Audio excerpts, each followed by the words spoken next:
This video is about markups. So I'm going to open an item and I'm going to tell you that in this item I have labor and I have materials. There's a markup of 67% on every item in the database that has labor in it. For materials, it's different.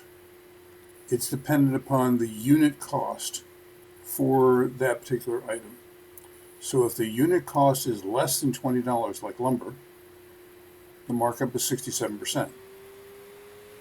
If it's between 20 and 100, it's 40%. If it's over 100, it's 20%. You can change those markups in the item. You can also click on Apply Markups, and you can make a change. I'm going to say this is a -5, and we're going to decrease. We can decrease or replace. And this is a 5, and we're going to increase.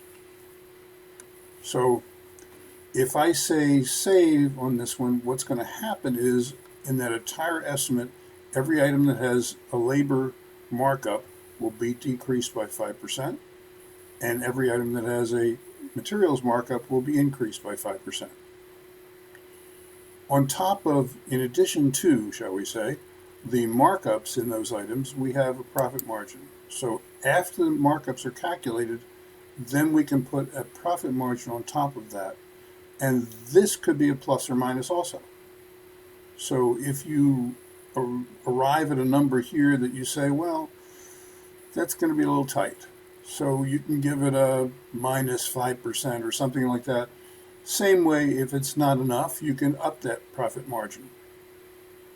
In addition to that, there's administrative time.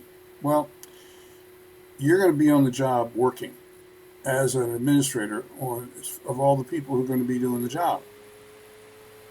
You need to charge for that. So you can say, I charge 1 hour or whatever percent of an hour for every 8 hours of work that's being done on the project. And you can put the rate in there.